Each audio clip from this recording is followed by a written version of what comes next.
Okay. Aku pengen juga betul orang aja.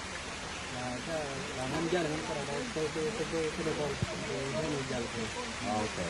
Kajin saya konang murley. Nanti ini di. Jin ganu soalnya. Nyoba nak orang betul juga. Ya. So cuy tu turun di murley. 14 years. Murley. Okay. Kamu lun jog itu.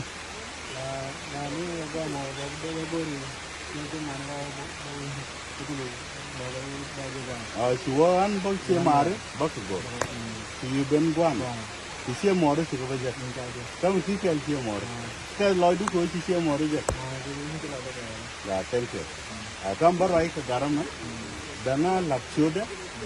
Kan gua betul, okay? Male. Agonaro. Chal ka jibi. Okay, Simon. Biwini. Punadan.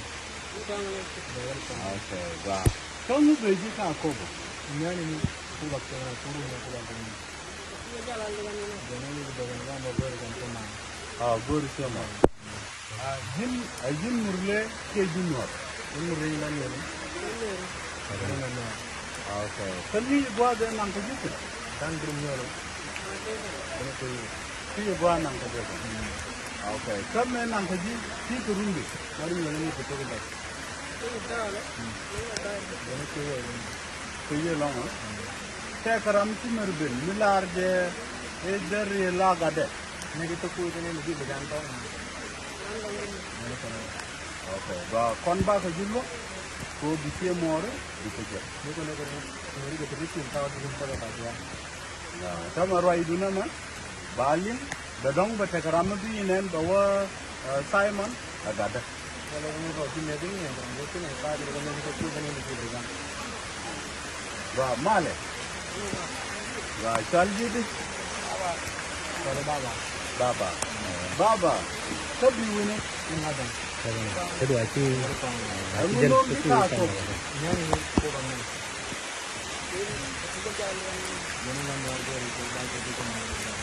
Kamu jadi belang ni. So kejin, nang kejin ni. Ini awal. Ini tu. Morning show deh. Yakin kata. Burning show deh. Yakin kata. ठीक है वो अबे नांगजी सुननी है तुम लोग क्या करम सी मरवाई मिलार जो है मैंने अगाड़ा नहीं तो रूम में आने की लगा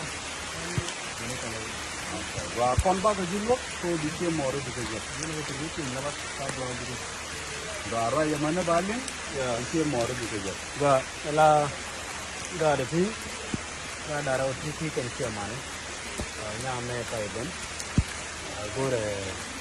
गोरे के मान बगे नहीं गान दारा उसी पैसे के मान के अंदर भी बनता है तो गोरे के मान बंदा है कारण मैं चाहे बोल दे रोने छुओ नहीं कि बोल मेरे का फोन में गोरे चाहे बोल